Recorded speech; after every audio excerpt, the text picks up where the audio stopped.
Get, oh, wait, I can't see. Oh, okay. Oh, good. Okay, right. All right, now. Jesus, I got, oh, man. No, but, oh, geez, come on. You're killing me here. What are we doing? Okay, wait. Okay, hey, but okay, this, okay, hang on a minute. I got, okay, but, okay, no, oh my, what a mess. Let me just, no, I don't think that's right. Oh, geez, okay, forget it. No, I can't do that either. Come on. What are we, okay, okay, no? Okay, what am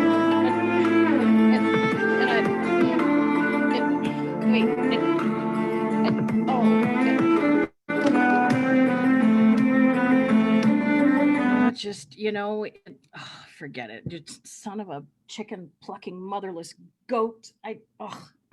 Anyway. Oh, hi.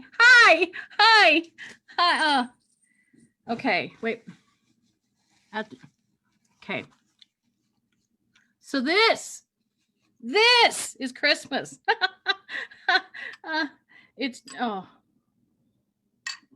Why did I quit drinking?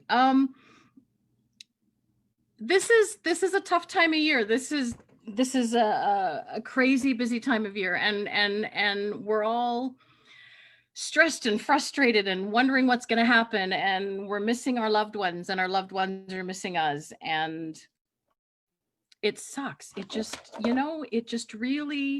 it really just sucks. And so oh, wait, never mind. Okay, there. Let me just tell you, this is a tough time, and it's going to suck. And we can focus on what we don't have. We can complain about, we can't have the people with us that we'd like. We can't eat the food that we want to eat. We can't have our stockings the way that they've always been. But you know what? Maybe this is the year when we decide to do it differently. Maybe this is the year that we decide to go back to basics. My favorite thing at Christmas is going into the church, and I have two now. Going into the church with the candles lit and being in the quiet before the congregation comes in, before the choir arrives. Well, chances are we're not going to be able to go into the buildings this year. The clergy will, but the people won't. And we're going to do Zoom. And don't get me wrong. I mean, we've had some fabulous things happening by Zoom. But maybe this is the year that we focus on what's really important, that we think of all those things that were wonderful to us, to the memories that we have from our childhood. And we've heard so many of them tonight, which I've absolutely loved. For some of us, Christmas wasn't, well, good. And so it's okay to not be in that environment. Maybe this is the year that we set up a Zoom call with our family. My family lives in Ontario. And so we're going to arrange to get together, and my mother will join us, and there'll be a lot of, I spend more time seeing the inside of my mother's left nostril than anything else when she's online. That's just, the way that she goes. She's not much about technology. Her way for technology is she'll tap my brother on the shoulder and say, "Did you get any email?" She wouldn't even know how to turn the computer on, but we love her. She's, as she's fond of telling us, she's 84 years old and will do what she bloody well pleases. Well, yeah, good on you, Mom. I'm not going to see her this year. Can't give her a hug. Haven't seen her in more than a year. And it might be another year before I can see her. But we find ways to do it. And if you remember the story that we all know from our childhood, if you were raised in a Christian tradition, then you would have heard the story of the birth of the baby. And there was no NICU when he was born. I mean, he was born in a stable, and we try to romanticize it with golden fleece diapers and little Lord Jesus, no crying he makes. You ever heard a newborn? Nah. And they talk about the cattle are lowing. And and you think it sounds so romantic, but really it's, the animals in the barn going, woohoo, lunch, Anyway, if we go back back to the basics. If we focus on the simple things, making that first perfect cup of tea in the morning, remembering Christmas mornings when you would run in and see the Christmas tree and open the stockings, and there would always be something special in the toe of the stocking, a mandarin orange, or more often than not for me, a lump of coal, but that's a whole nother conversation. This year, let us do things differently. Let's stop the stress about we have to decorate our house within an inch of the Griswolds. Like, really? And then wait until your January electric bill comes in? No. Go back to basics, make things simple, find out what's really important to you. And if you want to bake, by all means, if you bake more, mail it to me because I like to eat.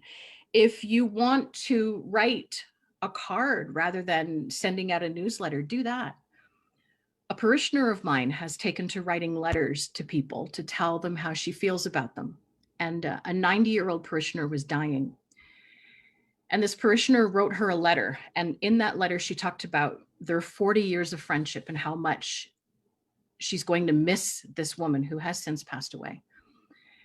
And I thought it was the most wonderful, beautiful, memorable thing that I'd ever heard. And I think that would be something for us to consider if any of you like to write, or if you don't, call somebody up that you haven't talked to in a while, and, you know, Christmas Eve or Christmas Day, and say, I just want to tell you how much I love you. Sit down and write a letter, or make an ornament, or do something that will stay in your mind. Generate a new memory, something that's beautiful and simple and blessed and wonderful. This year, I'm going to ask you to do what I ask my congregations to do. Because we're in BC, we have St. Bonnie Henry, whose phrase is, be calm, be kind, be safe. And so I'm going to ask you all to be extravagantly kind. I'm going to ask you to be unwaveringly calm, and to love with everything in you, to love your neighbor as yourself, the ones that are struggling, the ones that you would normally walk by, make eye contact.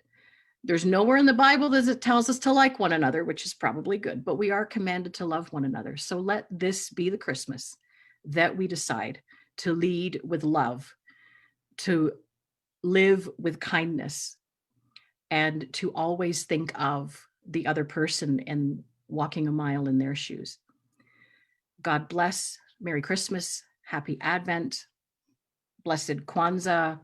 We're going to be starting with, I have my menorah just over there. What's that called? The thing with the lights. Anyway, you know what I mean. God's blessings to you all. Merry Christmas.